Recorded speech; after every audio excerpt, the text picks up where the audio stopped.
विविधा, विविध भारती के विविध रंगी कार्यक्रमों की विविधा।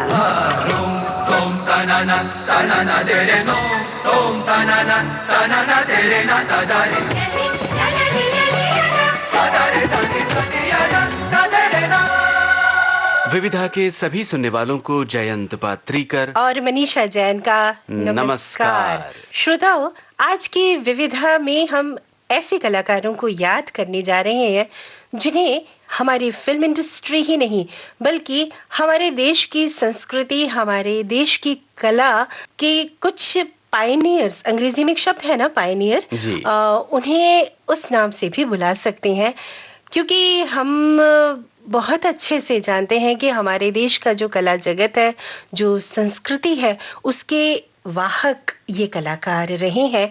और सबसे पहले हम एक महान नृत्यांगना को आज के कार्यक्रम में याद कर रहे हैं। जी मनीषा जी, ये कलाकार वो सितारे हैं जिन्होंने हमारे कला जगत को समृद्ध किया है, रोशन किया है, और इन्हीं की जगमग से हमारा कला क्षेत्र जो है वो आज तक रोशन है। और जैसा मैंने कहा ना कि पायनियर्स हैं जो इन कलाओं के पुरोधा रहे हैं, वैसा ही एक जगमगाता नाम है नृत्यांगना सितारा देवी का। 8 नवंबर को उनका जन्मदिन है और हम अपनी विविधा में उन्हें बहुत आदर से याद करते हैं। 8 नवंबर 1920 को कोलकाता में उनका जन्म हुआ था और उस वर्ष दीपावली का पर्व मनाया जा रहा था और उस दिन यानी 8 नवंबर को धनतेरस की तिथि थी। जी जी। और इसीलिए उनका नाम रखा गया था धनलक्ष्मी। प्यार से उन्हें बचपन में धन्नो कहकर बुलाते थे। एक बहुत ही गुणी और कला मर्मज्ञ कलाकार पंडित सुखदेव महाराज की ये पुत्री, जिनका पहला नाम धनलक्ष्मी था, बाद में तो खैर पूरा जगत उन्हें सितारा देवी के नाम से जानता है। ये नाम से तो धनलक्ष्मी थी, लेकिन जीवन भर सरस्वती की सेवा की और नृत्य की सेवा की। हम कहते हैं भगवान नटराज की सेवा की। जी, सितारा देवी की मां मत्स्य कुमारी नेपाल के राज परिवार से संबंधित थी और वे भी जानी मानी नृत्यांगना थी।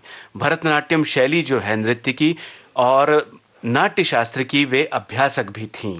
तो बहुत स्वाभाविक है कि सितारा देवी को कला विरासत में मिली। और सितारा देवी जी के बारे में हम आपसे क्या कहें, वैसे तो हमारे सभी सुधी श्रोता इस बारे में बहुत अच्छे से जानते हैं कि उन्हें गुरुदेव रविंद्रनाथ टैगोर का आशीर्वाद प्राप्त था। सितारा देवी जी के जीवन का ये बड़ा ही सुंदर संस्मरण है जिसके बारे में हम आगे बात करेंगे। इस वक्त तो हम सितारा देवी जी के बचपन की बात आपसे करना चाहेंगे।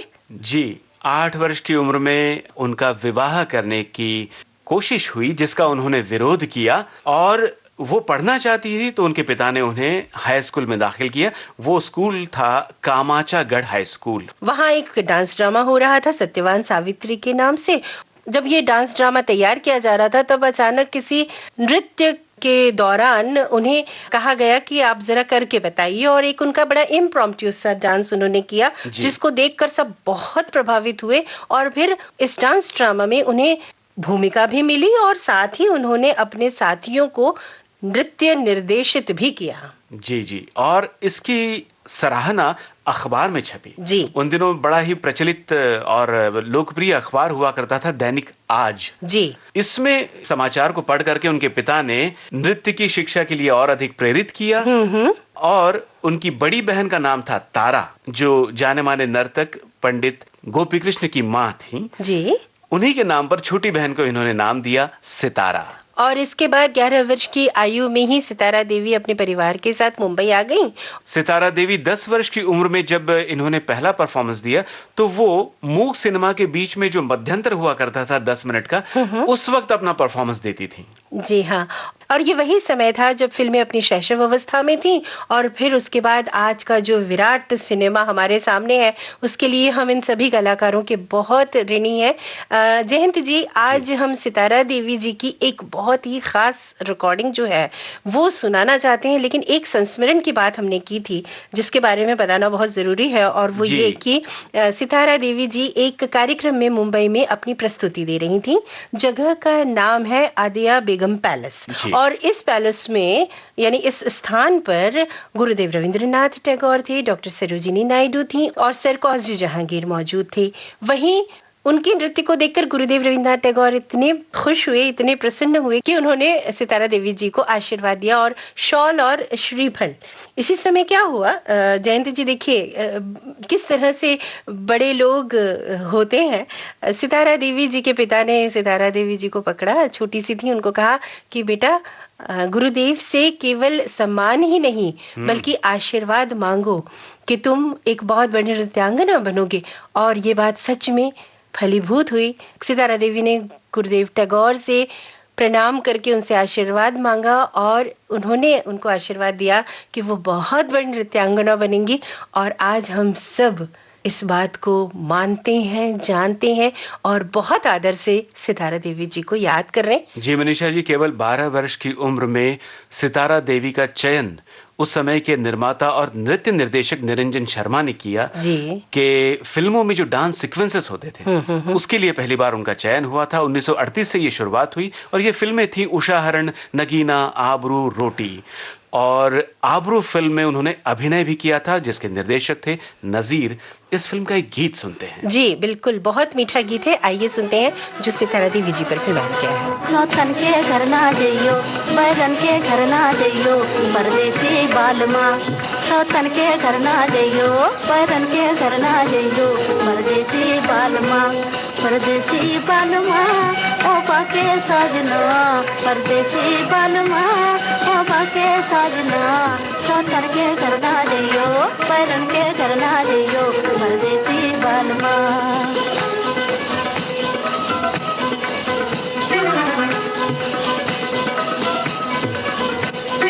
सतन के घर में उम्र राजा होना जाए टूना। हाँ, सतन के घर में उम्र राजा होना जाए टूना। कैसे कटेंगे बैरतियाँ होगा दुख में दूना।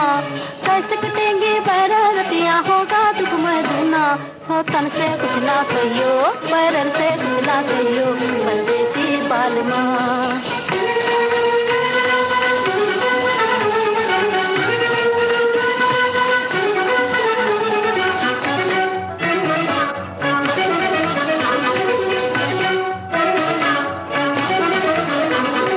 पुरवैया है चली सजनवा धीरे धीरे बोल। पुरवैया है चली सजनवा धीरे धीरे बोल। सुनकर नाव सातन मोरी दे दरवजवा खोल।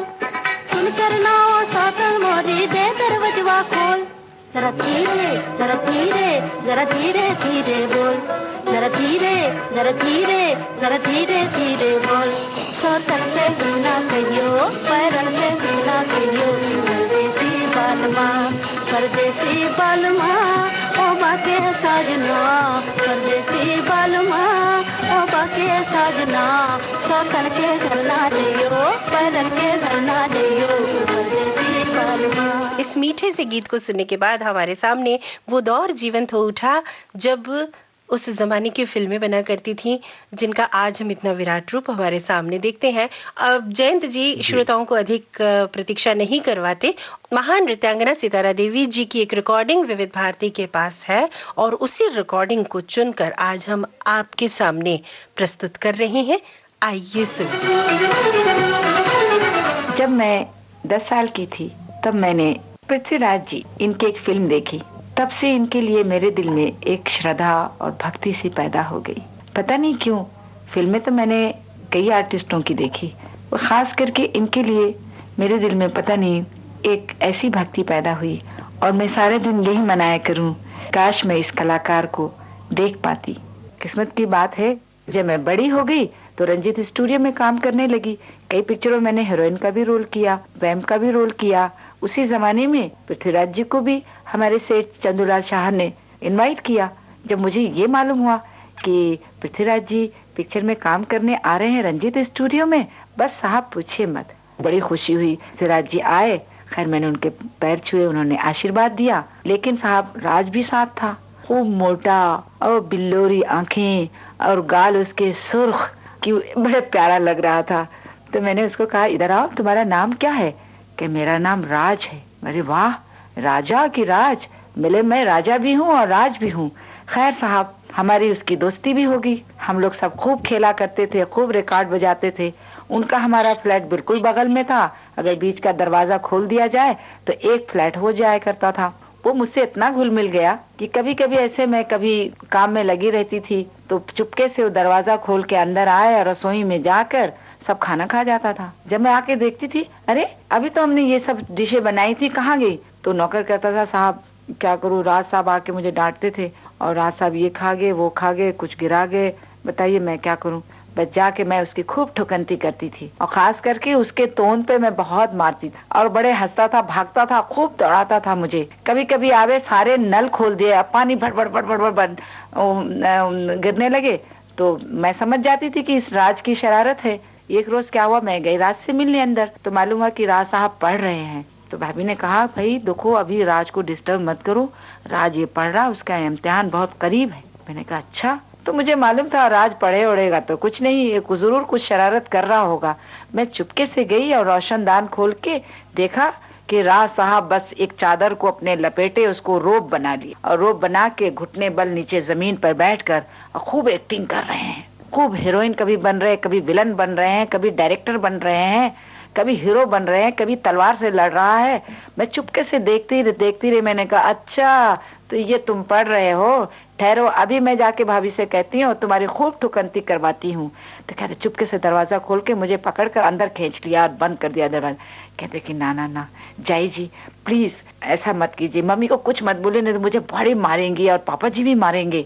मैंने कहा अच्छा तो तू मुझे सताएगा तो नहीं? बोले नहीं मैं कान पकड़ता हूँ, कभी मैं तुम्हें नहीं सताऊंगा। मैंने कहा तुम ऐसा क्यों कर रहे हो, तुम्हारे तो इम्तिहान करीब है, तुम्हें तो ऐसा नहीं, तुम्हें खूब पढ़ना चाहिए, देखो तुम पढ़ो। कहते असली बात मैं बताऊं तो तुम्हें? मैंने कहा क्या? कह मैं पढ़ूंगा कुछ नहीं, मुझे तो डायरेक्टर बनना है, मुझे तो आर्टिस्ट बनना है। ये पापा जी मुझे बेकार पढ़ा रहे हैं और अपना पैसा नुकसान कर रहे हैं। तो मैंने कहा नहीं तुम कम से कम मैट्रिक तक तो पढ़ लो। तो बोले मैं कोशिश करूंगा, मुझे तो लगता नहीं कि मैं मैट्रिक भी कर पाऊं। तो खैर साहब आपस में हमारी सुलह हो गई और उसने प्रॉमिस किया कि मैं कोई शरारत नहीं करूंगा। तो ये मैं शिकायत भाभी तक नहीं पहुंचाई। लेकिन आज वो राज है, देखिए राज कपूर हो गए। मैं राज राज कहती रही हूँ इसलिए कि मुझसे वो छोटा भी है, लेकिन मैं आज उनको राज साहब कहूंगी। ये है राज कपूर की फिल्मी शरारत। ये भाई जरा देख के चलो, आगे ही नहीं पीछे भी, दाएं ही नहीं बाएं भी, ऊपर ही नहीं नीचे भी। ये भाई तू जहाँ आया है वो तेरा घर नहीं, गली नहीं, गाँव नहीं, कुछ नहीं, बस नहीं, रास्ता नहीं, दुनिया है। और प्यारे दुनिया ये सर्कस है, और सर्कस में बड़े को भी, छोटे को भी, खरे को भी, छोटे को भी, दुबले को भी, मोटे को भी, नीचे से ऊपर को, ऊपर से नीचे को आना जाना पड़ता है। और रिंग मास्टर के घोड़े पर थोड़ा जो भूख है, थोड़ा जो पैसा है, थोड़ा जो किस्मत है, तरह तरह नाच के दिखाना यहाँ पड़ता है, बार बार रोना और गाना यहाँ पड़ता है। हीरो से जोकर बन जाना पड़ता है। ये भाई जरा देख के चलो, आगे ही नहीं पीछे भी, दाएं ही नहीं बाएं भी, ऊपर ही नहीं नीचे भी। ये भाई 53 की बात है, जबकि जनरल थमैया साहब ने फौजी भाइयों के लिए प्रोग्राम रखना चाहा तो फिल्म आर्टिस्टों को बुलवाया और हमारे सबसे हेड थे मोतीलाल जी। मोतीलाल जी को कौन नहीं जानता, आप लोग सब जानते होंगे, कितने बेहतरीन आर्टिस्ट थे, अपने टाइप के एक ही अदाकार हो गए हैं वो हमारे कैप्टन थे। हम सब आर्टिस्ट शिमला पहुँचे और हम लोगों का प्रोग्राम गीति थिएटर में शुरू हुआ। हम तो खैर क्लासिकल नृत्य करते थे और आर्टिस्ट कोई मिमिक करता था, कोई छोटा सा स्किट करता था, परंतु मैं तो सिर्फ क्लासिकल करती थी। और नृत्य के पहले मैं उन लोगों को समझा देती थी कि नृत्य क्या है, इसकी कहानी क्या है, इसकी टेक्निक क्या है। तो इतना पसंद आता था उन लोगों को कि बजाय वो 3 दिन के, हम लोगों का प्रोग्राम तो वहाँ चलता ही रहा। रोज मुझे क्लासिकल नृत्य करना पड़ता था, 1 घंटे 1.5 घंटे। मुझे इतना अच्छा रिस्पांस मिला, ये मतलब नहीं मैं अपनी खुद तारीफ नहीं कर रही हूँ, लेकिन ये सब सुनाने में मुझे भी मजा आ रहा है। आज नहीं सुनाऊंगी तो कब सुनाऊंगी। तो एक रोज क्या हुआ कि मैं बीमार हो गई। रोज नाचते नाचते 2 घंटे 1.5 घंटे मेरा ही प्रोग्राम होता था। और कथक नृत्य तो बड़े मेहनत का डांस है, तो टिकटें सारी बुक हो गई थी, हाउसफुल हो गया था। और जब सब आर्टिस्टों को ये मालूम हुआ कि सितारे जी तो बीमार हैं, आज वो नाच नहीं सकती हैं, तो सब बड़े घबराए, हमारे पास भागे भागे आए कि अरे तुम्हें क्या हो गया। मैंने कहा मेरे पेट में बहुत दर्द है, मैं आज नहीं नाच सकती हूँ और तुम लोग जाओ, तुम लोग शो करो। कहे कि अरे तुम्हारे वजह से तो सारी टिकटें बिकी हैं, अगर तुम नहीं जाओगे तो ये जनता है सब हम लोगों के ऊपर अंडे मारेगी, अंडे फेंकेगी। तो मिलिट्री का डॉक्टर आया, मुझे इंजेक्शन दिया और जबरदस्ती मुझे आखिर जाना ही पड़ा। खैर साहब, जब मैं वहाँ पहुंची, मोतीलाल जी अनाउंस कर रहे थे कि हमारे हुक्म का थोड़ा बीमार है, लेकिन वो आप लोगों की सेवा के लिए यहाँ हाजिर है। और सितारे जी अपना नृत्य जैसे रोज प्रस्तुत करती थी उतना तो नहीं कर पाएंगी, लेकिन आप लोगों के लिए जरूर थोड़ा बहुत तो अपना नृत्य पेश करेंगी। और जब मैं स्टेज में गई, जब मैंने हॉल को देखा और जब मेरे नाम से वो तालियां बजी, तो मारे खुशी के मैं एकदम व्याकुल सी हो गई। और इतनी खुशी हुई कि बजाय वो मैं 15 मिनट नाचने के, मैं 1.5 घंटा रोज की तरह नाचती रही। और इतना नाचती रही कि आखिर में मोतीलाल जी ने कहा कि ऐसे इशारा किया कि बस अब तुम नाच बंद कर दो। मैंने कहा जी नहीं, जब तक से ये जनता नहीं कहेगी तब तक से मैं अपना नृत्य बंद नहीं करूंगी। और इस पर बहुत जोरों की ताली बजी। खैर आखिर के जबरदस्ती उन्हें कर्टन डाल देना पड़ा। अरे मैं तो बात करती ही जा रही हूँ, आप लोग बोर हो रहे होंगे। अब मैं आप लोग की सेवा में झनक झनक पायल बाजे का एक रिकॉर्ड सुनवाती हूँ। और ये पिक्चर की रचना भी की है शांताराम जी ने, जिन्हें अन्ना जी कहते हैं। अन्ना जी ने कथक पर ये पिक्चर बनाई है। आज तक हिंदुस्तान में ऐसी कथक नृत्य पर कोई पिक्चर नहीं बनी है। इसके अलावा एक रोज शांता जी ने कहा कि भाई सितारा देवी को बुलवा भेजिए। मैंने सोचा कि ये मुझे क्यों बुला रहे हैं, क्योंकि मैं इस पिक्चर में तो थी नहीं। लेकिन मुझे ये मालूम हुआ कि अन्ना जी मेरा नृत्य देखना चाहते हैं, तो मुझे बड़ी खुशी हुई, क्योंकि वो इतने बड़े डायरेक्टर और इतने बड़े कलाकार हैं कि जो मेरा नृत्य देखना चाहते हैं और मेरा नृत्य कम से कम 3-4 घंटे तक देखते रहे। हमारे नृत्य द्वारा भी कई चीजें उन्होंने अपनी पिक्चर में डाली है, जो मुझे देखकर बड़ी खुशी हुई। झनक झनक पायल बाजे, झनक झनक पायल बाजे, पायल यागी रौनक झुनक पर, पायल यागी रौनक झुनक पर, चम चम मनवा नाचे, झनक झनक पायल बाजे, झनक झनक पायल बाजे, झनक झनक पायल बाजे। नील गगन भी सुन कर झूमे, मधुर मधुर झनकार, मधुर मधुर झनकार। सोई धरती जाग उठी है, सोई धरती जाग उठी है, गूंज उठा संसार। राग रंग भी साजे, झनक झनक पायल बाजे, झनक झनक पायल बाजे, झनक झनक पायल बाजे, झनक झनक पायल बाजे, झनक झनक पायल बाजे। महान नृत्यांगना सितारा देवी जी की ये खास रिकॉर्डिंग हमारे श्रोता सुन रहे थे। और अब एक ऐसे कलाकार की बात जिसका जीवन, जिसका बचपन संघर्षों से गुजरा, और ऐसा बचपन कि जिसने उन्हें बहुत आर्थिक परेशानियां भी झिलवाई, बहुत कष्ट भी हुए। और कष्ट में जीवन बिताने वाले इस कलाकार ने एक हास्य कलाकार के रूप में बहुत बड़ी भूमिका निभाई है हिंदी फिल्म इंडस्ट्री को समृद्ध करने में। जी हाँ, और इन कलाकार के बारे में हम क्या बताएं, उनका एक गीत आपको सुनवाते हैं, बल्कि उसकी एक झलक सुनाते हैं, आपको सुनना चाहिए। जंगल में मोर नाचा किसी ने न देखा, जंगल में मोर नाचा किसी ने न देखा है। हम जो थोड़ी सी भी के जरा झूमे, हाय रे सबने देखा। जंगल में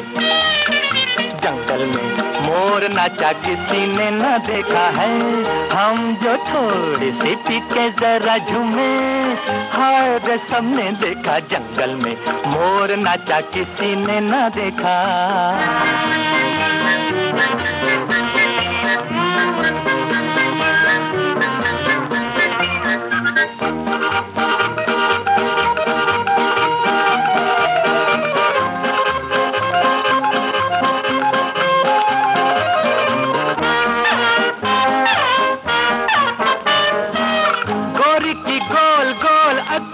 शराबी कर चुकी है कैसे कैसों की खराबी, ओ गोरी की गोल गोल अखियां शराबी कर चुकी है कैसे कैसों की खराबी, इनका ये जोर जुल्म किसी ने न देखा, हम जो थोड़ी सी पी के जरा झूमे, हाय रे सबने देखा जंगल में, जंगल में मोर नाचा किसी ने न देखा है, हम जो थोड़ी सी भी जरा झूमे, हाय रे सबने देखा जंगल में, मोर नाचा किसी ने न देखा। जी हाँ, फिल्म मधुमती के इस बहुत ही दिलचस्प गीत को जिसे हमने आपको सुनवाया, बल्कि जिसकी झलक हमने सुनवाई, आप पहचान गए होंगे हम बात कर रहे हैं कलाकार जॉनी वॉकर की। जी हाँ, बदरुद्दीन जमालुद्दीन काजी अर्थात जॉनी वॉकर साहब, 11 नवंबर 1926 को इनका जन्म हुआ था। और ये हम आपको श्रोताओं बताना चाहेंगे कि इनका खास रिश्ता देवास से है।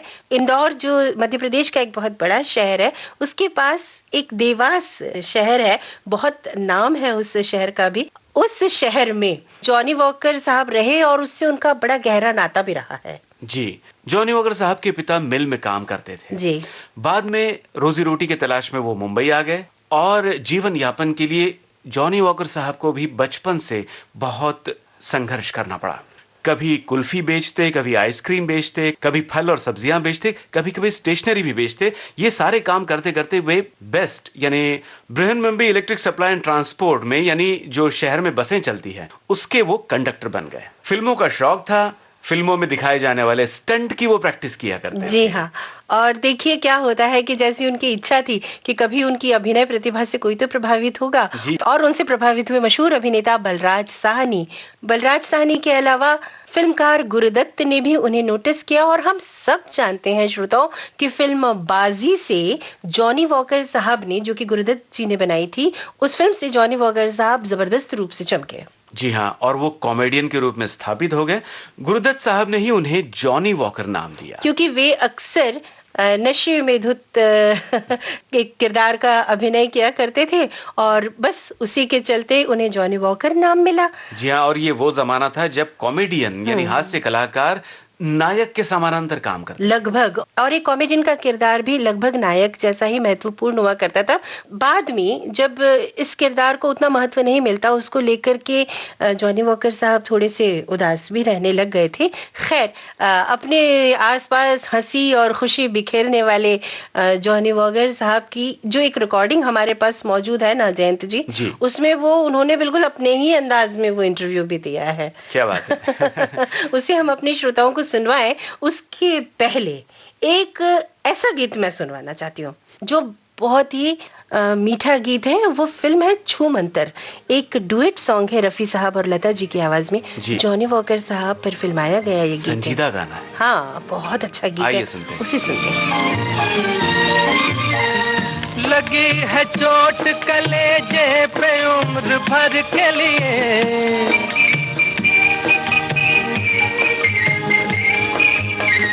लगी है चोट कलेजे पे उम्र भर के लिए, तड़प रहे हैं मोहब्बत में एक नजर के लिए, नजर मिला के मोहब्बत से मुस्कुरा देना, तुम्ही ने दर्द दिया है तुम्ही दवा देना, गरीब जान के।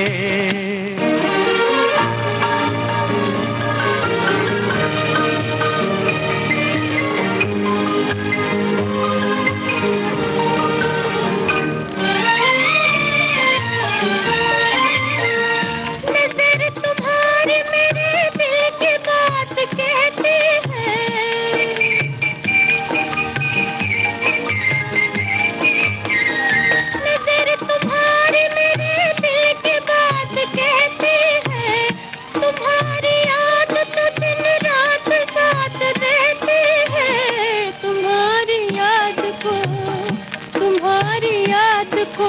मुश्किल है अब भुला देना, तुम्ही ने दर्द दिया है तुम्ही दबा देना, तुम्ही ने दर्द दिया।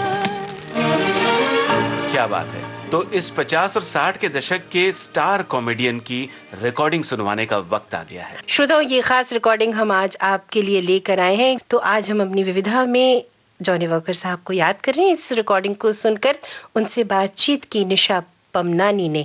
तो आइए सुनते हैं इस रिकॉर्डिंग को।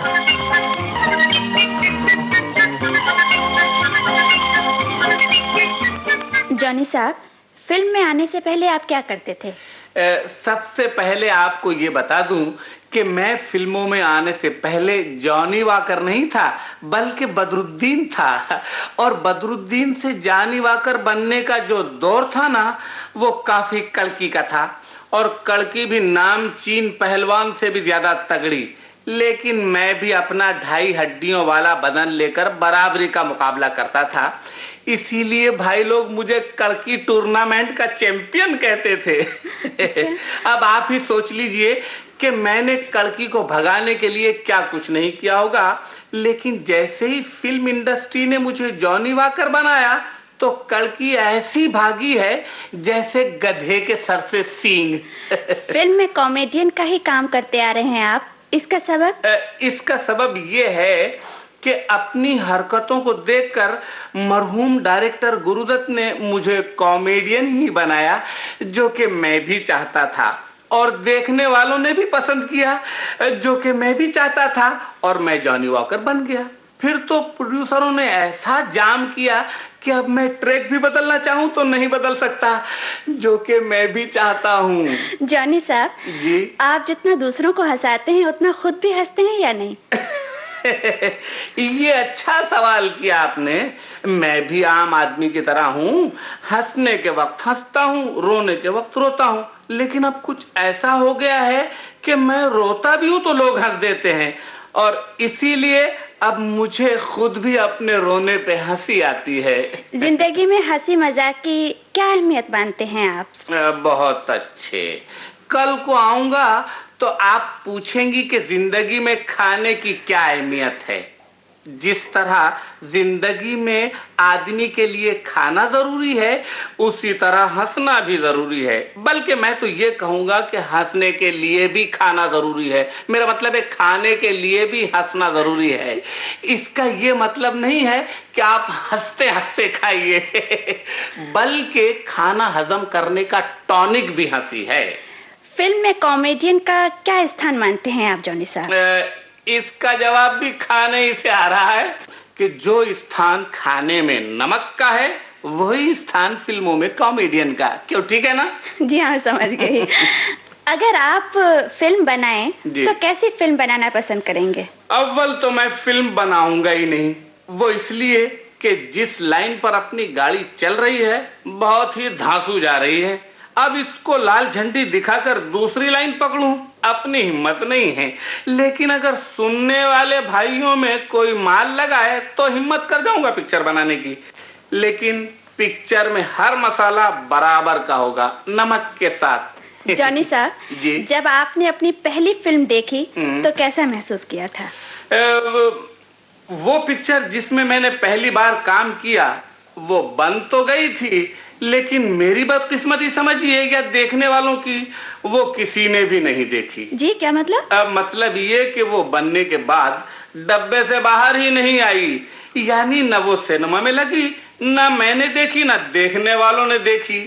इसलिए अब आपका सवाल यूं होना चाहिए कि आपने अपनी दूसरी पिक्चर को पहली बार देखकर क्या महसूस किया? अब इसका जवाब बता दीजिए। इसका जवाब ये है कि उस पिक्चर का मुझे बिल्कुल मजा उस वक्त तक नहीं आया जब तक कि मैं खुद पर्दे पर नहीं आया।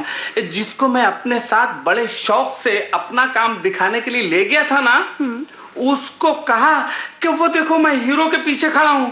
इतने में तो वो काम निकल ही गया और अपना मूड इतना खराब हुआ कि मैं फौरन सिनेमा से बाहर आ गया। कलाकार को सबसे ज्यादा संतोष किस बात में मिलता है? जहां तक अपनी कला का ताल्लुक है, उसमें तो ये है कि पिक्चर अच्छी बन जाए, नंबर 1। नंबर 2 अच्छे सिनेमा में लग जाए, नंबर 3 देखने वालों को पसंद आ जाए। अगर इन तीनों आइटम में से एक आइटम भी मार खा जाए तो संतोष के साथ अपनी भी छुट्टी। जॉनी साहब आपका बहुत बहुत धन्यवाद। क्यों, टाइम खत्म हो गया क्या? यहाँ से भी छुट्टी? सब सुनने वालों की तरफ से नमस्कार। मेरी तरफ से भी नमस्कार। लो, तुम घर में चलता हो, समझे?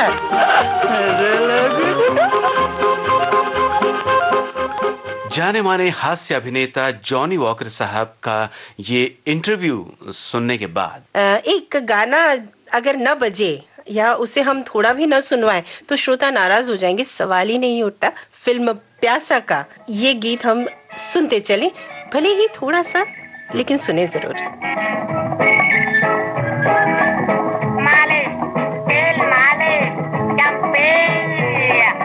सर जो तेरा चकराए या दिल डूबा जाए, आजा प्यारे पास हमारे, काहे घबराए, काहे घबराए। सर जो तेरा चकराए या दिल डूबा जाए, आजा प्यारे पास हमारे, काहे घबराए, काहे घबराए।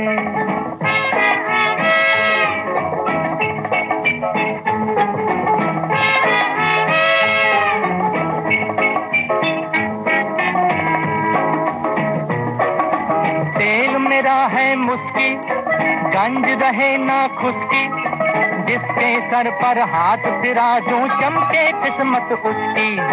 तेल मेरा है मुस्की, गंज रहे ना खुशकी, जिसके सर पर हाथ फिरा दूं चमके किस्मत उसकी। सुन सुन सुन, अरे बेटा सुन, इस चमटी में बड़े बड़े गुण। सुन सुन सुन, अरे बेटा सुन, इस चमटी में बड़े बड़े गुण। लाख दुखों की एक दवा है, क्यों ना आजमाए, काहे घबराए, काहे घबराए। सर जो तेरा चकराए या दिल डूबा जाए, आजा प्यारे पास हमारे, काहे घबराए, काहे घबराए। प्यासा का ये गीत हमने सुना और प्यासा के साथ न जाने कितनी यादें ताजा हो गई। गुरुदत्त जी, वहीदा रहमान जी और अपने जमाने की मशहूर और बेहद खूबसूरत अभिनेत्री माला सिन्हा, जिनका जन्मदिन भी है 11 नवंबर 1936 को कोलकाता में जन्मी माला सिन्हा हिंदी, बांग्ला और नेपाली फिल्मों की एक मशहूर अभिनेत्री हैं। इनका मूल नाम था एल्डा। जी हाँ, और इन्हें उनकी सखियां चिढ़ाया करती थी। स्कूल में तो इन्होंने अपना नाम बदल के एल्डा की जगह माला रख लिया और फिर माला सिन्हा के नाम से मशहूर हुई। जी हाँ, मगर बचपन में जब पहली बार इन्होंने फिल्मों में भूमिका अदा की तो इन्हें नाम मिला था बाल कलाकार के रूप में बेबी नजमा। जी, नृत्य और संगीत की शिक्षा उन्होंने बचपन से हासिल की थी। अब एक बंगाली के बड़े ही माने हुए निर्देशक हैं अर्धेंदु बोस साहब, जो इनके पड़ोस में रहते थे, तो इन्होंने इनके पिता से अनुमति लेकर फिल्मों में काम करने के लिए इन्हें राजी कर लिया। जी, अब बांग्ला की वो फिल्में जहां इन्होंने बाल कलाकार के रूप में भूमिकाएं निभाई थी, वो फिल्में थी जय वैष्णो देवी, श्री कृष्ण लीला, जोग वियोग और रोशन आरा। और रोशन आरा के बाद हुआ क्या कि इन्हें नोटिस किया एक और बहुत ही मशहूर फिल्मकार अमिया चक्रवर्ती ने। जी हाँ, सीमा, कठपुतली और दाग जैसी फिल्मों के निर्माता एक से एक फिल्में उन्होंने बनाई हैं। अमिया चक्रवर्ती जी को भी हम आज देखिए इस कार्यक्रम में याद कर रहे हैं। तो अमिया जी की कुछ जो बहुत महत्वपूर्ण फिल्में जिनका नाम अभी जयंत जी ने लिया, उसी में से एक फिल्म थी बादशाह। हाँ। और बादशाह में माला सिन्हा जी को साइड हीरोइन का रोल मिला था, सहनायिका का। जी जी जी, उस फिल्म की नायिका थी उषा किरण। जी हाँ, और उसमें नायक थे प्रदीप कुमार। और इस फिल्म का संगीत बहुत ही मधुर है। हमारे श्रोताओं से हम निवेदन करेंगे आप बादशाह के गीत जरूर सुनिए। हम तो खैर अपने कार्यक्रमों में बजाते ही हैं। एक गीत है डिटेक्टिव फिल्म में जिसमें वो अभिनेता प्रदीप कुमार के साथ दिखी हैं और उनकी नायिका है। बहुत मीठा गीत है, उसकी एक झलक सुनते हैं, उसके बाद इस रिकॉर्डिंग को सुनेंगे।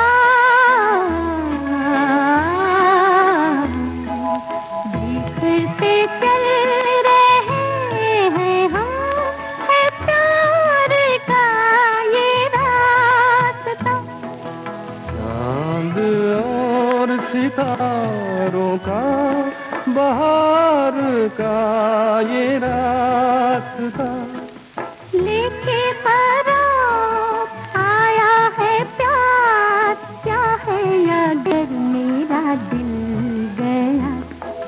मुझे तो तुम जो मिले ये जहान मिल गया। तुम जो मेरे दिल में हंसे, दिल का कमल देखो खिल गया। मुझे तो तुम जो मिले ये जहान मिल गया। और आइए जयंत जी, अब अपने श्रोताओं को सुनवाते हैं वो रिकॉर्डिंग जो हम आज खास तौर पर हमारे श्रोताओं के लिए ही लेकर आए हैं। अभिनेत्री माला सिन्हा जी से बातचीत की कमल शर्मा ने। मुझे शुरू से ही गाने का शौक था। जब मैं छोटी थी तो खूब गाया करती थी, और वो गाने भी किसके, लता जी के। आएगा आने वाला, ये जिंदगी उसी के है, लाल दुपट्टा मलमल का, जितने उनकी शुरू के गाने, मीठे मीठे गाने मुझे बहुत अच्छे लगते थे। और ईश्वर ने भी मुझे आवाज बहुत अच्छी दे रखी थी। तो मैं जब गाती थी तो सबको बोलते थे तो छोटी बेबी लता गा रही है, और वही मुड़कियां, वही सुर, तब मैं डिट्टो नकल करती थी। तो इस तरह से एनकरेजमेंट मिलते मिलते फिर मेरा टीचर मेरे डैडी ने रखा, मैं तालीम ली। तो बोलते ना, इंसान सोचता है कुछ और होता है कुछ। तो जब मैं बॉम्बे आई, एक्टिंग के लिए आई, गाना पीछे रह गया, एक्टिंग चल पड़ी। तो आपका ताल्लुक जो है मुंबई से पहले कोलकाता से बड़ा गहरा है। पैदा ही वहाँ हुई, मेरा एजुकेशन भी वहीं पर हुआ, इसलिए बंगाली बहुत अच्छा बोल लेती हूँ, लिख पढ़ लेती हूँ। और मुझे ऐसा लगता है कि मेरी मादरी ज़बान तो बंगाली है। आई फील मोर कंफर्टेबल जब बंगाली बोलती हूँ। अपने स्कूल का नाम याद है? कौन से स्कूल में पढ़ती थी आप? मैं डायसेशन गर्ल्स हाई स्कूल। तो जैसा कि बताया आपने गाने का शौक था, लेकिन गाने को कभी आपने मतलब फुल टाइम प्रोफेशन बनाना चाहा कभी? ऐसा चाहा था, इसलिए तो मैं गाती थी, प्रैक्टिस करती थी, टीचर रखा। फिर बाद में मुझे ऑफर गाने का तो नहीं, एक्टिंग का मिला। अच्छा। बंगाली पिक्चर में। इसके बारे में छोटी थी, बहुत कम सीन, यही 10-11 साल की थी। तो चाइल्ड आर्टिस्ट का मुझे ऑफर मिला। डैडी के एक दोस्त प्रोड्यूसर थे, उनका नाम औरदेंदु मुखर्जी, हमारे पड़ोस में ही रहते थे। वो मुझे देखते थे गाना गाते, खेलते कूदते। कभी कभी हमारे स्कूल में जब प्रोग्राम होते थे, अपना होता ना mother's day, father's day celebration, तो फिर वो अंकल भी आते थे और औरदेंदु मुखर्जी। तो मुझे गाते भी देखा उन्होंने, सुना। तो वो एक पिक्चर बना रहे थे, जोग वियोग, प्लस माइनस। तो उन्होंने डैडी को कहा कि भाई आपकी बेटी मुझे बहुत टैलेंटेड लगती है, देखो सबके आगे गा रही है, उसमें कोई कॉम्प्लेक्स या डर, कोई ऐसा भाव कुछ है ही नहीं, ये आर्टिस्ट है, मैं पिक्चर बना रहा हूँ, I want her to cast child artist. तो डैडी ने कहा ठीक है, लेट अस सी कैसी लगती है ऑन द स्क्रीन। तो वहां से फिर मुझे एक्टिंग का चस्का पड़ गया। और वो पिक्चर खूब चली, हालांकि मैं हीरोइन नहीं थी, और वो boy and mid girl picture नहीं थी। हमारी बंगाली पिक्चर हमेशा सामाजिक होती है, कुछ पर्पस होती है, संबंध के ऊपर होता है, भाई भाई का संबंध, भाभी देवर का संबंध, माँ बेटे का संबंध, ऐसी कहानी थी। ये भाई और मामा का था। अच्छा। हाँ, साथ साथ पढ़ाई चल रही थी आपकी? साथ साथ पढ़ाई भी चल रही थी। और हमारे स्कूल के जो प्रिंसिपल थे, पहले तो डैडी डर गए, क्या मालूम एक्टिंग करने के लिए छुट्टियां भी मिलेगी कि नहीं, या ऑब्जेक्शन ले, अरे भाई एक्ट्रेस हमारे स्कूल में नहीं पढ़ने का। पर she was so encouraging, miss Das था उनका नाम। अच्छा। तो उन्होंने कहा अरे ये तो अच्छी बात है, इफ शी इज टैलेंटेड, उनमें टैलेंट है तो उसको तो एक्सप्लॉइट होना ही चाहिए, उसको आगे बढ़ना ही चाहिए। तो हम इनका जो नोट्स है ना, हम उनकी सहेली से, जो अच्छे स्टूडेंट्स हैं, उनसे नोट्स करवा लेंगे, जिस दिन वो नहीं आएंगी, मिस करेंगी, तो लेट हर गो अहेड। तो उन्होंने भी एनकरेज किया, बोले कि टैलेंट को दबाना नहीं चाहिए। और मिस दास ने मेरी आवाज भी सुन चुकी थी, जब स्कूल में कोई प्रोग्राम होते थे ना, तो मेरा नाम पहले आता था, टीचर मुझे ढूंढती थी गाना गाने के लिए स्कूल के प्रोग्राम में। तब उनको पता नहीं था कि मैं एक्टिंग कर लेती हूँ, सिंगर तक ही उनको मालूम था। और हर प्रोग्राम स्कूल के मेरा गाना होना ही चाहिए। तो गाना फिल्मी नहीं, रविंद्र संगीत। तो बाद में वो तो अचंभा रह गए, बोले शी कैन एक्ट ऑल्सो। तो डैडी ने कहा हम जरा देख रहे हैं कर सकती कि नहीं। जब ऑफर मेरा मेरे फ्रेंड का पिक्चर है तो शौकिया कर रहे हैं। तो शी ऑल्सो एनकरेज। इस तरह से मुझे डैडी से, मेरा प्रिंसिपल से, प्रोड्यूसर अंकल से मुझे एनकरेज मिला, तो फिर आगे बढ़ती गई। वो पहला दिन आपको याद है जब शूटिंग हुई थी? देखिए वो सेट भी याद है, वो स्टूडियो भी याद है, हाँ वो माहौल भी याद है, पर इतना है कि मैं डरी नहीं थी। अच्छा। मुझे पता ही नहीं चला कि कब टेक हुआ, ओके हुआ, कब कट हुआ। मुझे जो जो डायलॉग दिए गए थे, जिस तरह से मुझे एक्ट करने के लिए कहा गया था, जो भी मेरा सीन था, तो ये करना है, आपको ये जुमला बोलना है, तो मैं करके गई एकदम नॉर्मल, कोई खौफ नहीं, कोई डर नहीं, कोई कॉन्शियसनेस नहीं। तो जब कट हो गया तो वो तेरे कट का फिर से तुम एक्टिंग क्यों किए जा रही हो, आगे का लाइन भी बोल रही हो, बच्ची हो ना, क्योंकि हमको वेल प्रिपेयर्ड किया गया था, क्योंकि कभी फेस नहीं किया ना कैमरा को, अपने को ये भी नहीं मालूम था कि कट क्या होता है, स्टार्ट क्या होता है, तो कॉन्शियस होने का तो कोई सवाल ही नहीं था। एंड आई एंजॉयड, मुझे माहौल बड़ा अच्छा लगा। हाँ, मतलब कभी हमने इस तरह का सेट होता गोदाउन जैसा, पहले तो हम लोग किसी के घर में जाके शूटिंग नहीं करते थे, आज जो करते हैं, आज तो स्टूडियोज बंद हो गए, वो मजा नहीं जो उसमें हुआ करता था। बड़े बड़े आर्क लैंप, हाँ, प्लैंक पे सब वर्कर लोग, कुली लोग खड़ा है, आर्क लगाओ, बेबी लगाओ, हाँ, डिंकी लगाओ, डिंकी भी होता था लाइट मारता था, डिंकी लाइट्स के नाम होते थे। हाँ, तो बड़ा बड़ा मजा आता था रिहर्सल करने में। और इतने लोग, ऐसा लगता सब अपना परिवार है। वो स्टूडियो तो मुझे अपना घर लगता था, पर मेरे को अंदर से ऐसा लगता था मेरा असली परिवार तो यही लोग हैं। राजेंद्र है, धर्मेंद्र है, अपना निरूपा जी है, निम्मी जी है, वहीदा जी है, नंदा जी है, ये सारे। और प्रोड्यूसर्स लोग तो हमारे जमाने में हम प्रोड्यूसर्स को अपने चाचा जी, ताऊ जी की इज्जत से देखते थे, और वो हमारे साथ उसी तरह बिहेव करते थे। जैसे मान लीजिए चोपड़ा साहब, विजय भट्ट जी गुजर गए, शंकर भाई, रामानंद सागर जी, आज भी मुझे अपनी बेटी की तरह, चोपड़ा साहब भी कहते हैं माला मेरी बेटी है, पहली बेटी, शशि बाद में। कभी डांट भी पड़ी इनकी? अरे बहुत डांट पड़ी है, थप्पड़ भी खाए मैंने जब डायलॉग ने, जब रो नहीं सके ना, और अर्धेंदु मुखर्जी खाई ना डांट। अच्छा। फर्स्ट पीछे मैंने कहा बेबी आटे। अरे एक सीन था जो बोलते बोलते रोना था, और कलकत्ते में तो ग्लिसरीन डालने ही नहीं देते, ना ना ना, नो ग्लिसरीन, जो यहाँ पे होता है। यहाँ के मैंने ग्लिसरीन का नाम सुना, डाला भी रोने के लिए, पर कलकत्ते में नहीं चलेगा ग्लिसरीन। खुद रो, बोलते बोलते फील करो, इमोशन लाओ, फील करो। अभी क्या फील करूं, उतना समझ नहीं ना। तो जब डायलॉग सीन शॉट चल रहा है, और मेरा भाई डायलॉग बोल गया, अभी मुझे बोलते बोलते रोना था, भाई को कुछ कंप्लेंट कर रही हूँ, और आंसू ही नहीं निकले तो धार से शॉट चल रहा है, धार से अर्धेंदु मुखर्जी चाटा मार दिया मुझे। अरे जैसे चाटा मारा, तब तो मैं डायलॉग वालॉग सब भूल गई, सब सन्नाटा हो गया। उसके कैमरे के पीछे से दादा चिल्ला रहे, जेठू, हम उसको जेठू बोलते थे, डायलॉग बोल, रो, डायलॉग बोल। डायलॉग ही भूल गई, क्या बोलूं।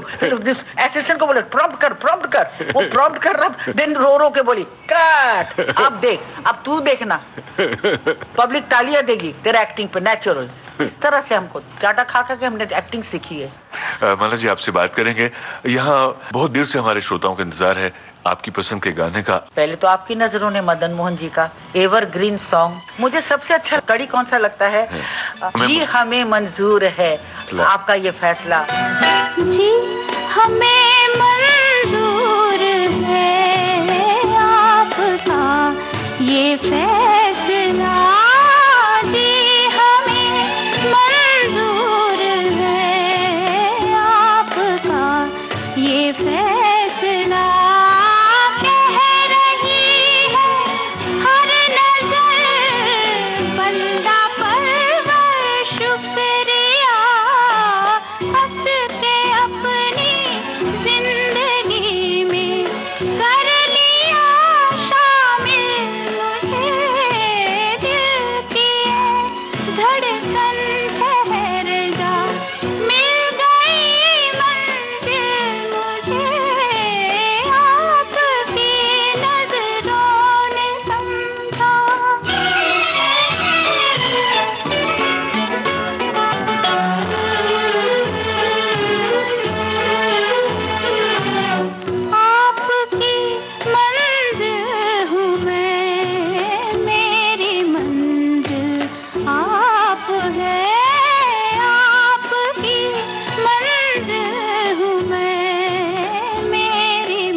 आपकी पहली फिल्म थी रोशन आरा, बांग्ला फिल्म ना, जो मतलब ये बड़े होने के बाद जो आपको एक... अरे रोशन आरा भी बचपन का ही था। अच्छा। हीरोइन की चाइल्ड सीक्वेंस, मैंने 2-3 पिक्चर तो चाइल्ड आर्टिस्ट ही की ना उधर। अच्छा।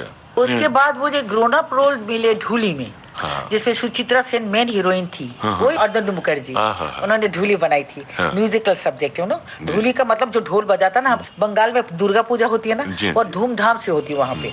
अरे कितने बड़े बड़े मूर्तियां माता के होते हैं, और ढोल, उसको ढोलकिया को बोलते हैं ढूली। हाँ, तो उसमें सुचित्रा जी थी हीरोइन, और वो प्रशांतो बैनर्जी बोल के हीरो, और मैं साइड हीरोइन थी, क्योंकि मैं हीरोइन दिखती ही नहीं थी ना, पतली दुबली छोटी सी। उन दिनों में मेरे में इतनी गहराई नहीं थी ना। Suchitra was much senior to me, तो शी वॉज प्लेइंग गुरु गंभीर रोल, मतलब जो हीरोइन का होता है, रोना भी है, इमोशन भी है, बिछड़ना भी है, हीरो के लिए थोड़ा तड़पना भी है। अपने को तो सब सेंस ही नहीं था ना तब। खैर वो पिक्चर बहुत चली। उसके बाद मुझे यहाँ बॉम्बे में ऑफर मिला, वो भी कैसे, फिल्म फेयर में मेरा एक फोटो छप गया। ये ढूली का ही शायद फोटो होगा, कोई अच्छा खासा। तो अमिया चक्रवर्ती जी, जिन्होंने दाग बनाई थी, सीमा बनाई थी, कठपुतली बनाई थी, हाँ, तो उन्होंने फिर मुझे साइन किया। फिर वही साइड हीरोइन, क्योंकि देखने में हीरोइन लगती थी ना, साइड के लिए ठीक थी, छोटी छोटी पतली पतली लड़की चुलबुली से, उनको ऐसे एक प्रिंसेस का चाहिए था। वो स्टोरी क्या था बादशाह, वो भी एक फॉरेन का नॉवेल का है। उन्होंने मुझे प्रदीप कुमार जी के अगेंस्ट में प्रिंसेस का, और वो प्रिंसेस को पसंद नहीं करते, वो होता है बंजारा गर्ल, उषा किरण जी। अच्छा। हाँ, वो हीरोइन थी, वो हीरोइन बंजारन थी, और मैं प्रिंसेस। उसी पिक्चर से मुझे बॉम्बे में आने का मौका मिला। फर्स्ट उसी पिक्चर से मैं बॉम्बे में आई। माला जी, हमारे यहाँ एक और नामी फिल्मकार गुरुदत्त साहब जी, उनके साथ आपने न केवल अभिनय किया, जी हाँ, उनके बारे में मैं जानना चाहता हूँ। क्या बोलूं उनका, lighting of the film, the scene, वो खुद लाइटिंग करवाते थे। मेरा ये मूड का सीन है, वो गाना जाने क्या तूने कही, जाने क्या मैंने, लाइट एंड शेड देखिए, वो पिलर में से ऐसा लगता है जैसे म्यूजिक बज रहा है, टुडुरुम टुडुरुम। These are all his conception, no choreographer. Basically वो सिर्फ डायरेक्टर प्रोड्यूसर जीनियस ही नहीं थे, एक मनुष्य थे, ह्यूमन थे, इंसान, उनमें इंसानियत थी। मतलब जिसको वो सच्ची दोस्त बना लेते थे, अपना बना लेते थे, तो उस पे स्टिक करते थे, अड़े रहते थे। ऐसा मिलना आजकल बहुत मुश्किल। आजकल तो मतलब की दुनिया है, आपसे काम है, काम करो, काम हो निकल गया ठेंगा। माला जी, तो सेट पे भी महमूद भाई, जॉनी वॉकर की प्यारी प्यारी शैतानियां जो हैं, प्यारी शैतानी नहीं, प्यारी जॉनी भाई बहुत सीरियस होते थे सेट पे। जितना वो स्क्रीन पे कॉमेडी करते थे ना, उतने ही प्राइवेट लाइफ में वो बहुत रिजर्व को क्या बोलते पर संजीदा थे। वो बहुत सीरियस, सेट में कभी नहीं, कोई मजाक नहीं, कुछ नहीं। जी हाँ, नमस्ते, खाना खा, बहुत ही शरीफ आदमी, एकदम जेंटलमैन। जैसे शॉट शुरू हुआ, वो दूसरा आदमी, दूसरा एक्टर, तो एक्सप्रेशन ही चेंज हो जाता था। बल्कि महमूद जी बहुत नॉटी थे, बट इन अ डिसेंट, हर एक को खुश रखना। सबसे ज्यादा कॉमेडियन और सबसे अच्छा इंसान और सच्ची कॉमेडी अगर सेट पे करता है वो है किशोर कुमार। मैंने उनके साथ काम किया था ना, अपना बेवकूफ आइए जौहर जी की। दीवानापन ये छोड़ दो तुम्हें मेरी कसम, समझ के बूझ के हुए तेरे दीवाने हम। दीवानापन ये छोड़ दो तुम्हें मेरी कसम, समझ के बूझ के हुए तेरे दीवाने हम। तुम्हें तो क्या कहे, हर हम बड़े शरीर हैं, तुम शरीर हो तो हम भी कम नहीं, समझ लिया। तुम्हें पिया चिकारा हूँ गरसिया, सलाम लो हमारा हो शुक्रिया, तुम्हें पिया चिकारा हूँ। और एक पिक्चर किया था मैंने एस.डी. नारंग जी का। अरे सेट पे 1 मिनट वो चुप नहीं बैठने का, ऐसा लगता था जैसे उनके अंदर ना स्प्रिंग पड़ा हुआ है, किसी ने चाबी भर दी और वो उछल रहे। और हर एक डायरेक्टर का नकल, एस.डी. नारंग कैसे वो बोलते हैं, यहाँ तक केन सिंह का नकल जो करते थे। एक पिक्चर केन सिंह के साथ भी थे ना, उसी पिक्चर में शायद हम लोग थे, केन सिंह जी। हर एक का नकल, 1 मिनट चुप नहीं, वो थे कॉमेडियन। स्क्रीन में भी कॉमेडियन, जो तो आपको स्क्रीन में दिखता करते हुए भौएं ऊपर नीचे करना, उछलना, हाँ, और वो ऑफ टाइम में भी करते, सबको हंसाते रहना सेट पे। और उनकी तरह मैंने टैप डांस करते हुए किसी को नहीं देखा। एक फॉरेनर को देखा है टैप डांस करने का, जमीन में जूते के साथ टक टक टक टक टक टक टक। अरे क्या रिदम और क्या करते, और हर एक को खुश रखते। अरे डायरेक्टर प्रोड्यूसर गाना लिखना और वो इमोशनल बहुत। उनकी वो पिक्चर देखी थी, ऋषिदा की पिक्चर थी एक, नौकरी नौकरी नौकरी, इमोशनल। अरे ग्रेट एक्टर, क्या गाते थे। आज वो आवाज किसी के पास नहीं है। वो जो दादा गए, किशोर दा गए, अब आने वाले नहीं है। अच्छा, दादा मुनि आपको क्या पुकारते थे? दादा मुनि तो पहले तो मुझे बहुत डर लगता था, बहुत ही डर लगता। पहली पिक्चर जब उनके साथ करने गई थी, कौन सी थी पहले, मेरा नई रोशनी मद्रास की, क्या बासु मेनन की पिक्चर थी। तो डर काहे लगता था? इसलिए कि मुझे मालूम था वो तो बहुत मजे हुए। हाँ, मेरे डैडी के जमाने के एक्टर है, मैं उनके सामने क्या एक्टिंग कर पाऊंगी। तो मैं डरती थी, क्या मालूम मैं अगर थोड़ा सा इधर उधर डायलॉग भूल गई या उनके ऊपर डायलॉग बोल गई गलती से। होता ना कभी कभी भाई, मिस्टेक तो होता है ना, रीटेक होती है, गुस्सा करेंगे का नहीं। On the contrary he was a father figure, tutor, teacher. अगर कहीं करो तो कितने प्यार से वो समझाए, नहीं बेटा ऐसा नहीं, आप यहाँ इतना पॉज दो। मैंने उनसे बहुत सीखा, डायलॉग डिलीवरी बहुत सीखा उनसे। उन्होंने बहुत मुझे मदद की नई रोशनी में। तो मुझे बोलते थे कि माला, जब तुम्हारा शॉट हो जाए, डोंट लीव द सेट, अपना कुर्सी मत छोड़ो, सेट को देखो आगे वाला क्या कर रहा है, जो आपके को स्टार हैं सेम सीन में, देखो वो क्या कर रहे हैं। उनका जो जिस लेवल पे उन्होंने डायलॉग छोड़ा, अभी आपको कौन सा लेवल में पकड़ना है। उन्होंने आप ये एक्सप्रेशन दिया, अभी आप उसको सोचो, उन्होंने इस टोन में बोला, ये बोला, अभी आपको क्या अंदर क्या फीलिंग हो रहा है, आपका एक्सप्रेशन क्या आएगा। सेट मत छोड़ना, नहीं तो वो लिंक जो है ना, तार, ट्यूनिंग, सुर एक्टिंग का टूट जाता है। तो मैंने उनसे सीखा। उसके बाद से मैंने कान पकड़ लिया, मैं सेट छोड़ के कभी नहीं जाती थी। जब दूसरे का शॉट होता था देखती थी, अब इसके बाद मेरा ही है। न मैं तुमसे कोई उम्मीद रखूं दिल नवाजी की, न तुम मेरी तरफ देखो गलत अंदाज नजरों से, न मेरे दिल की धड़कन लड़खड़ाए मेरी बातों में, न जाहिर हो तुम्हारी कश्मकश का राज नजरों से। चलो एक बार फिर से अजनबी बन जाए हम दोनों, चलो एक बार फिर से अजनबी बन जाए हम दोनों। I was a great fan as an artist, Lata ji की तो एज ए सिंगर, और एज एन आर्टिस्ट मैं नरगिस जी की बहुत बड़ी फैन थी। राज कपूर और नरगिस को पिक्चर को देखो तो ऐसा लगता था काश कि नरगिस की जगह मैं होती। हाँ, ऐसा मुझे एहसास होता था छोटपन में। और जो सोचती थी कभी मैं नरगिस बन पाऊंगी, कभी मैं राज साहब के साथ कम पाऊँ। पता नहीं मुझे राज साहब बहुत अट्रैक्ट करते थे। पता ना उनकी फीचर अट्रैक्ट करती थी कि उनका एक्टिंग अट्रैक्ट करता था, कि उनकी वो ब्लू नीली नीली आंखें, तो शायद वो अट्रैक्ट करता था, आई डोंट नो। पर ऐसा लगता था कि इस शख्स के साथ तो मुझे काम करना ही है, एक्टिंग करने को मिले तो क्या। तभी हमने एक्टिंग का सोचा ही नहीं था। आई वाज स्कूलिंग, छोटी लड़की, बहुत अच्छा। और मैं एक लड़की होने के नाते फैमिली में, अब जहाँ जहाँ डैडी मम्मी जाए मेरे को जाना ही है। और मम्मी को पिक्चर देखने का बहुत शौक। डैडी को जब अपने बिजनेस से संडे को छुट्टी मिलती थी तो मेरी मम्मी का एक ही रिक्वेस्ट होता था, कुछ नहीं, हमें पिक्चर ले चलो, they can't live me at home.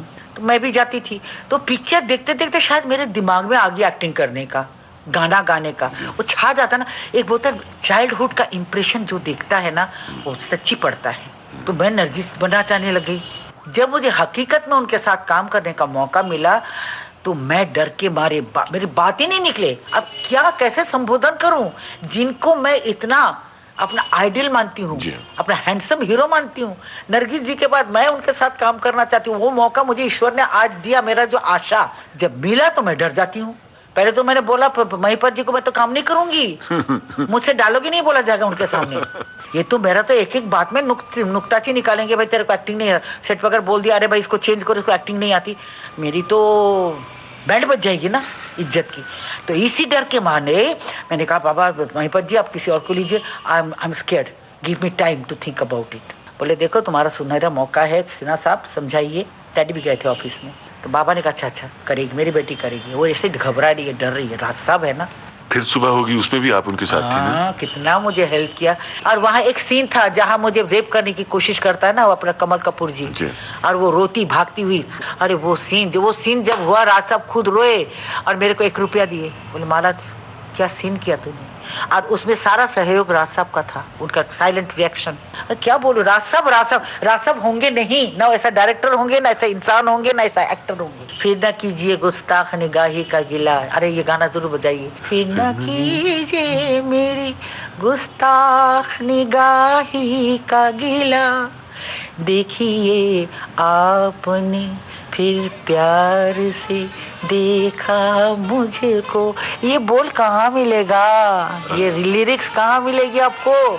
इस कदर प्यार से देखो ना हमारी जानिब, दिल अगर और मचल जाए तो मुश्किल होगी। तुम जहाँ मेरी तरफ देख रुक जाओगे, वही मंजिल मेरी तकदीर की मंजिल होगी। देखिए आपने फिर प्यार से देखा मुझको, आपके दिल ने कई बार पुकारा मुझको।